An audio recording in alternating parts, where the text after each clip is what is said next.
This is my first time here at Altitude, so I'm very excited. And so far, it's been amazing. Like at my table over there, number 16, like that Better Live session yesterday was like incredible. So, but today I am here to talk about my IT toolkit.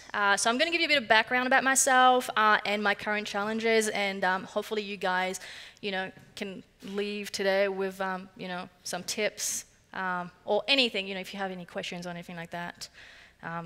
Sharing is caring, and we've been doing it so far, so let's just keep this going, okay? So just a bit about myself here. So if you can hear that little bit of accent, that's because I am Australian, but my last name is French, so yes, I am half French, so I do have that super funky accent.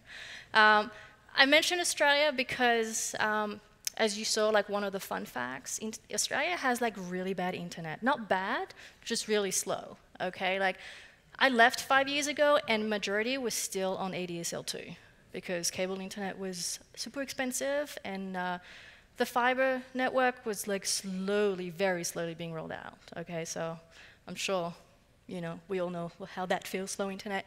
My background, so I'm in support. I started in support, so customer service. So many years of experience in there. So as it says, managing help desk support, team, system management, and automation. And I love automation. BetterCloud is not paying me to say this, but I do love it. And I am a very firm believer that there's no such thing as a stupid question. Okay, like this goes for experts, but as well as end users as well. Okay. So again, just a bit of my timeline here. Like I said, I started obviously in Australia with my really bad internet. So a lot of stuff had to be done manually. I started at the bottom. Frontline support, on the phone all the time, remote support, TeamViewer was my favorite tool at the time. This is kind of like at the time where RMM, so Kaseya, was kind of being rolled out. That was my first time exposure to automation, and I thought that was great. But just still in support, if I could not automate it into a system, I had to find a way to make my workload much more efficient because I had a lot of tickets, okay?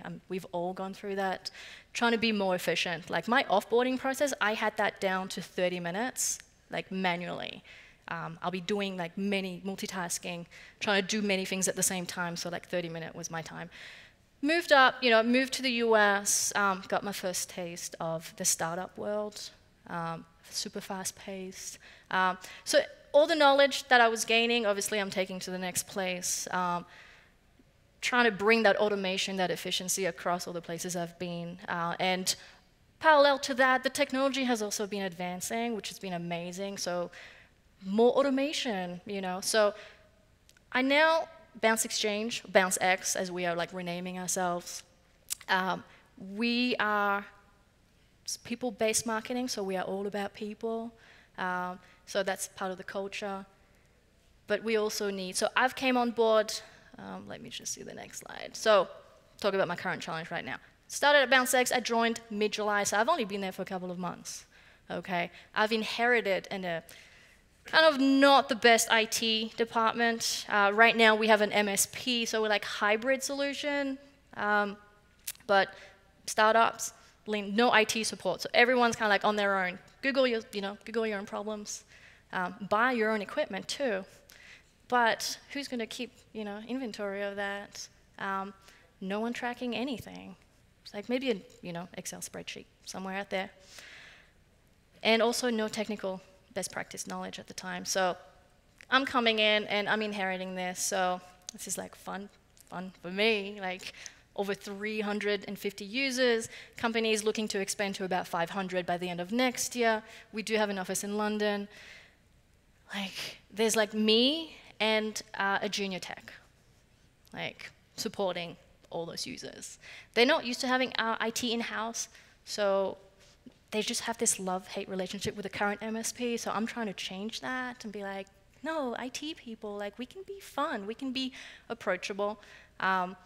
I'm just mentioning, like, quick joke, like here. So I'm dressed nicely, but if you were like come a little bit closer and like speak to me, you'll notice I've actually got penguins on my shirt, because I just want to bring that quirkiness and just make people realize that we are approachable, like we're not scary, okay? Like, come on, guys, we are here to help you. all that. So first week in, like, yeah, potential like challenge. I'm like, I'm up for this challenge. It's gonna be fine. I'll get to create my IT department from the ground up. This is amazing. First week in, hey Chloe, so we've got 2 moves happening. There's one that's gonna happen in a couple of months while we build out our new office, moving in next year. So I'm like, yeah, it can't be that hard. We've just moved into a WeWork space, so we've moved like 300 users into WeWork. Yeah, that was fun. As I mentioned, I've inherited the IT department, so documentation was kind of non-existent. So kind of like, oh, so I have to bring all this with me. I remember I packed 4 IT crates, like just for the IT department, because I'm like, that's what I see. WeWork, I ended up with like about 12 crates and massive bins. I'm like, great. So we have like PCs. Like I found towers. I'm like, well, how is this even a thing anymore? Like, why are we not on laptops? Why are we not mobile? So I just want to talk about my current challenge. I want to give you guys just let you guys know what I'm going through right now, how I'm like tackling it, and hopefully this will help some of you guys one way or another. If you have any questions, I will be having a Q&A at the end of this as well. So my first move's at BounceX. So I'm still super pumped, okay? Like, can't be that hard. But, okay, building my IT department. It's great to have tools, okay? But support, as a lot of you would have realized as well, users still don't trust technology 100%, and they want that human element. So I still have to bring my people in. But this is a startup as well. So I'm like, less money, the better. It's like, okay, I have to do this lean. So my first pick is I need to make sure that my help desk is like, it's there, okay?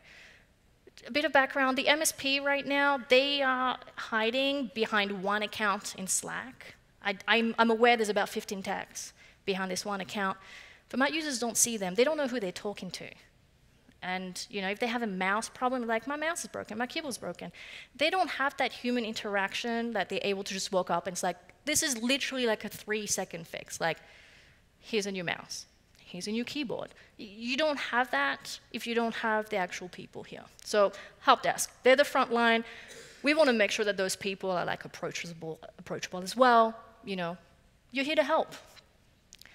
My second pick would be system analyst or network engineer. So there's like a kind of slightly higher expertise level. They're usually the point of escalation as well. Like help desk and sysadmin, they can be the same person. You just got to make sure that you cover those, obviously. Network engineer, if you have this network. I'm in the WeWork now, so I don't actually need a network engineer because I don't control my own Wi-Fi hardware. That's WeWork. That's pretty much it. Like I don't control it. This is out of my control. But I do have a relationship with the WeWork IT department to make sure that everything is like, working. So. But when I do have a network, I'm definitely going to be getting that network guy to come in and just making sure that they take care of the security side and just that. So just to make things clear, like this is like my foundation, okay? So I'm building a foundation with the goal of being, future-proof and being able to scale from that. My next point is automation system, so BetterCloud. So you need to be lean, and how do you do that? With only like one person in help desk or, system admin. Having an automation system allows your team to take care of like those manual tasks. Like I said, it takes me half an hour manually to like deprovision a user. But we have over 350 users. Like you might have a couple of, offboarding to do in one go or onboarding as well. That can take a long time. So getting that automation done from the get-go will allow to free up that time for your support people and for your system admin and for your humans to focus on the projects, to focus on the things that actually matter and make people love IT. And like support team assemble, like yay. So those are my critical hires that I need to get first. okay? Once I've got all that, once everything's stabilized and we're good, obviously with the company growing, I will be growing my team, but those are my critical ones, you know? I will be probably like looking at more niche like expertise, but I don't need that right now. Right now, I just need to just get the foundation. And then building the toolkit. So tools. So I've got my people in my automation. I'm going to consider as a person. The actual tools that you need. So ticketing. Obviously, all of you guys, I mean, I hope you all have a ticketing system, and that is not your actual email. But I have found some IT experts that are still like using like, you know, Woking Up or emails. I'm like, how do you keep track of that? How can you keep track of trends? Like, do you have a reporting, you know, like to measure your metrics? Like, how can you prove that the work that you're doing is actually working? Like, do you see an improvement? So a ticketing system, like I've got a couple logos there. Like, I'm sure a lot of you guys are like familiar with them. You know, like today, I personally, right now, I'm using Zendesk. I've used the Jira ticket before. You know, it all depends on what you guys need. You know, you want to make sure that you can keep, you know, can you put comments? Can you keep track of time? You know, get those metrics as well. This is very important because this will help you, you know, build a case in case you need to like increase your team or get a new tool. It's like, I need more people. Like, you're going to need this to make your case. The second thing, documentation. So who loves documentation? No, I like that. I mean, I'm all for documentation because, hey, it makes my life easier. Like, who actually kind of maintains the documentation properly? Yeah, like, there's not as many hands now. It is very important. I see it as two separate things, like documentation. There's the internal, like, IT stuff, like, okay, this is all the documentation for, like, your, you know, network information, like, all that is useful to the IT department.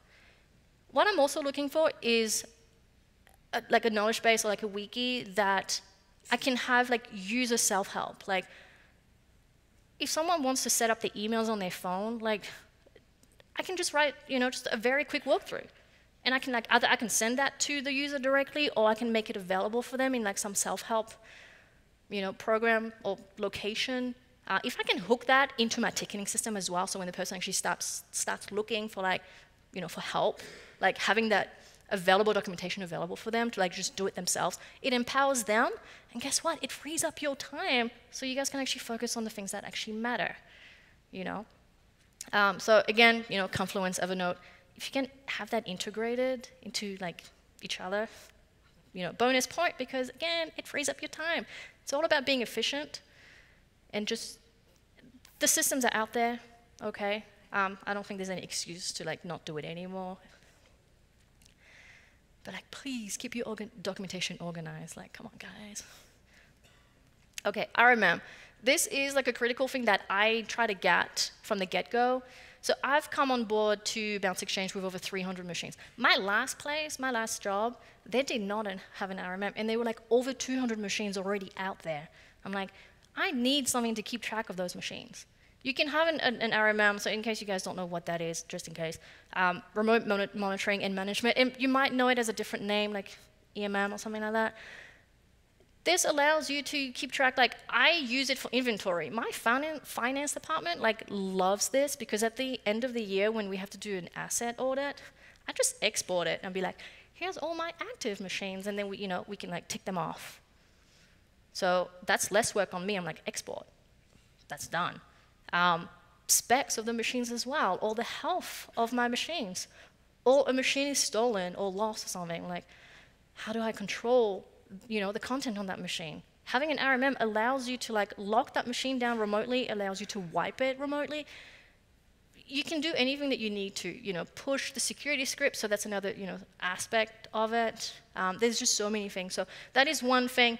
I will get that installed, rolled out, but I might not necessarily have my policies defined just yet. Right now, I need to catch all my machines. Once I get the time, like once I've done my automation to, you know, in BetterCloud to like do the onboarding, offboarding, that gives me time to then focus on this, create my policies. And then once this part's done, this is going to take care of itself. And then again, I can then move on to bigger projects. Okay, we've got that, but like, how do you evaluate? Like, how do I find this? Like, you kind of have an idea of like what you need, but like, where do I start? Core needs are obviously much more critical than nice to have features. So you need to look for something that will give you exactly what you need right away, but you also need to be able to scale from it. You know, like you have an idea, I want to, I need to be able to lock my machines down like that. Let's just say priority number 1, I need to be able to lock down my machines in case they get stolen for like the dip provision part, need to lock that down. I've got that. Jamf allows me to do many things afterwards. It got extra features, and I know that Jamf last year like rolled out the patch management, so that was a nice bonus. Saves me from having to use Monkey. Do I really need all the gimmicky stuff though? Like, I know, like, am I going to need it, or I know I'm not going to need it? Got to be careful with that because that can sometimes like bring up the price, or talk to those vendors as well. And like, is this on your roadmap? Are you guys going to be implementing this new tool like that I'm going to need, especially if it's missing? Especially if you've kind of like locked down like one, you're like, I really like that one, but it's missing like some core features. Is this going to be implemented soon? You got to ask yourself all those questions.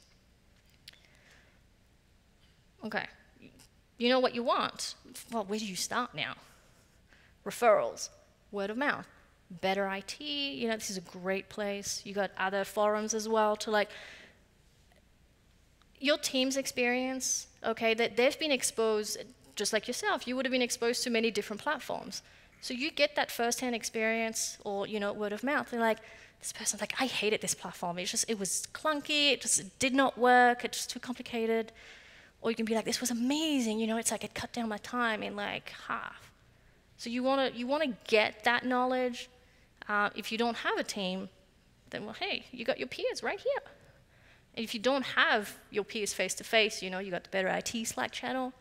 But there's other forums as well online. Reach out, okay? Because we have been using those platforms. We know what works, we know what doesn't. And luckily, BetterCloud listens to us, so we can tell them what we want, and they can improve that. But, we need to find that. If you don't have that, then do your own research. But again, I still prefer to talk to my own peers because I'm like, we're a team, we're a community, we know the struggles that we go through. So, share that knowledge. Cost, budget, like we all know that limitation. Like, how many hands, like who has like kind of an open budget?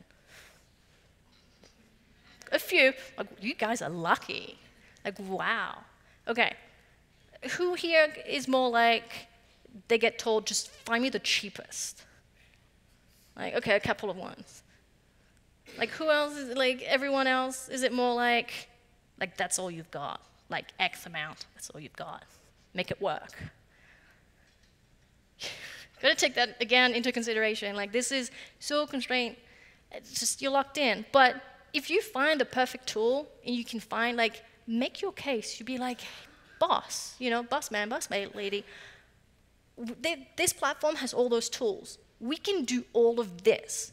So just, work that charm. Be like, if we spend that extra $1 per seat, or that extra $10, or whatever it is, work that magic and like make your case as to how this could be beneficial for your company, obviously your team, but you got to think of the company as a whole as well. And then this doesn't apply to BetterCloud because they're already awesome at this. Salespeople. They have quotas to reach at the end of the month, at the end of the quarter. So they tend to give a lot of discounts. So work them on that, okay? Like, you'd be surprised. And I mean, you can play a little bit hard to get, but you got to find that. And look, your salesperson, if they're a good salesperson, like a proper human, they will understand. They'll understand your needs and like work with you to get this approved, okay? So work that magic. Just like, can you make it cheaper for me? Like, I know you can do it. Like, come on. You can be like, hey, there's this other platform out there that can do the same thing for much cheaper, but I kind of want to go with you guys. What can you do? Work your magic. Okay, it works most of the time. Sometimes just they don't want to budge. At least you've tried. Okay, you're getting the best price out there. Then we jump into tracking and communicating progress. So you've got all this.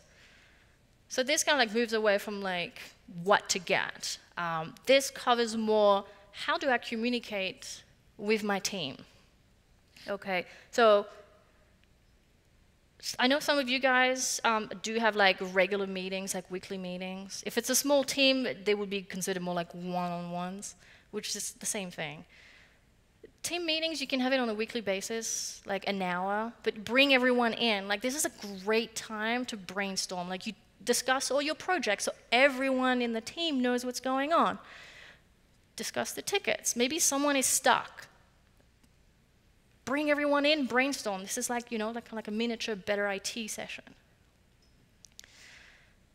What I did, the first thing, like the first day I started at BounceX, because surprisingly they didn't have one in Slack, I created a private IT department channel for me and my team, just so I can send them memes. Like I put it in there, I'm like, this is to share, you know, kind of like announcements or like share knowledge, share the news. Like I needed a place where I could just hang out with my team and make them like, we're in this together. Like I hate that when team members just feel separated because people are not happy. I want my whole team to be happy. Like I want the company to be happy definitely, but I care about my team. If my team is not happy, they're not going to do a good job. You know, they're not going to care because they feel like no one cares about them. So memes, great, news, anything. Then how do you communicate to the company? You know, like you need to be visible to the rest of the company. Newsletter is one of those. Or you can make announcements in your general Slack channel. Again, with memes, people love memes, especially GIFs. Especially the last one, I had the cats, if you guys noticed that. Newsletters. You can have like the fancy long ones, but today, like we just like this information overload. Your emails, long emails, I'm like, I don't have time to read your essay. Sorry guys. Bullet points with tips. Like you don't have to like bombard them with like 100 tips. Like regular newsletters with like a common tip. You know, like a popular one like passwords, like please don't keep sticky notes with your passwords attached to your monitors. You know, you'd think that would be common sense, but it's like, it's so complicated and it changes all the time, like, but it's security. So, you know, obviously, you know, if you're looking at moving away from passwords, would be the best. But if you don't have that luxury yet, you know, still using the old ways. Also announce upcoming IT events or company changes or something like that. Like, you know, engage with your users. Don't be the kind of IT that is just stuck in the corner, in the dark corner with no window, that people just like, oh, they always say no to everything I ask for. Like, no, like, let's be quirky. Let's be happy. We are approachable. We are people. Like, we do like human interaction, you know, just like the regular salesperson or the account person or the engineer. Memes. Again, just stick a meme in there. Like, people will like, oh, the IT person's funny. That means I can approach them. I can ask them for stuff. And it opens that dialogue. Like, they always come up to you and they're like, I'm so sorry, I have a stupid question. I'm like, but it's not stupid, okay? Just ask away. Like, I'm approachable. Like, I like helping people. Then how do you talk to your executive team? My CTO is pretty hands-off. I mean, it's great for me, but I also feel kind of like, but I need to tell him like what's going on. Like, I want to make sure that he knows what's going on. So what I do is I send him a weekly email. Like on the Monday, like every Monday, I literally just have like a super like clean, straight email, and that's actually one of my templates. Like this is like a legit template that I use. Just, you know, bullet points, it's clean, it's simple, I'm telling the facts. I don't go into details. If my CTO wants to know more, he'll reach out. But CTOs, like executives, they're busy, but I want him to know what's going on at a quick glance. So I'm telling him quickly how many tickets have come in, have been solved, my satisfaction level. Like, those are just 3 points here. Mentioning, the WeWork, scoping the project for the move. It's been done. Took about a week. It's been crazy. I'm also part of the new, we're actually moving into one world trade. It's exciting. I've pushed myself into that project meeting from the get-go. I'm like, I promise, I'm the IT person. I need to be involved, but I'm not going to speak, I promise. Everyone kind of laughed, but I'm like, no, for real. I need to be involved. I won't speak for the first session or two. And then they realize, I'm like, oh, we have an IT question. Chloe's already here. Already prepared. So all those, again, part of my foundation, a lot is happening on my plate right now. One support person, and then there's me. I'm kind of splitting my time between, all this, as well as doing support just to help out. But I also want to show the progress. Things are happening. And if my CTO doesn't know what's going on, he's going to think that I'm sleeping on the job or being lazy or something. But no, it's happening. And just having this, I could send him a Zendesk report, BetterCloud report, saying this is everything that's happening. Again, it might be too much information for a quick glance. This is just weekly glances. And the first time I sent him this, he was like, oh my God, Chloe, this is amazing. And I've just been doing it ever since. And you'd be surprised, just a quick glance, okay? Don't go into details. It's too much information.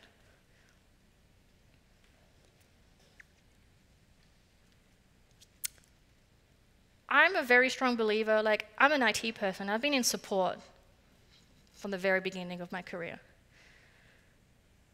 It is customer service. We are nerds, but we are here to service our users, our non-techie users. It's our job to make sure they can do theirs, but it's also our job to, be secure, and it all comes together. So I really focus on the customer service part. I take care of the automation, that part. It has to be done. Just let's get a bot to do that for me. And I can focus on being an approachable, happy, fun IT person. But still, I'm still serious. But I know how to have fun, and I know how to engage my users. I love that one, because it's so true. If you guys haven't seen this, it is so true.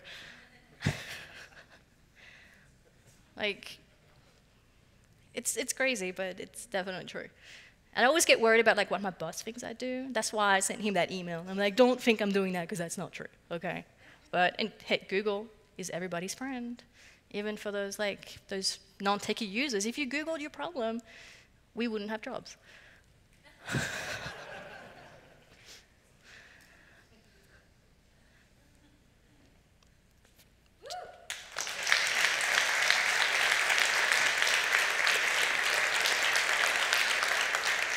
Thank you. Any questions?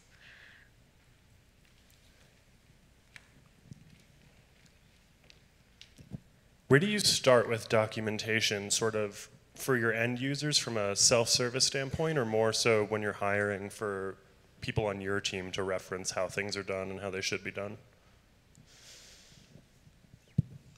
I do both. I need to have, obviously, especially if it's a junior tech. If I'm starting with a very junior tech, I just give them bullet points, steps on how to create a user. Got to start somewhere. I'm what's the first thing you do? You create a user.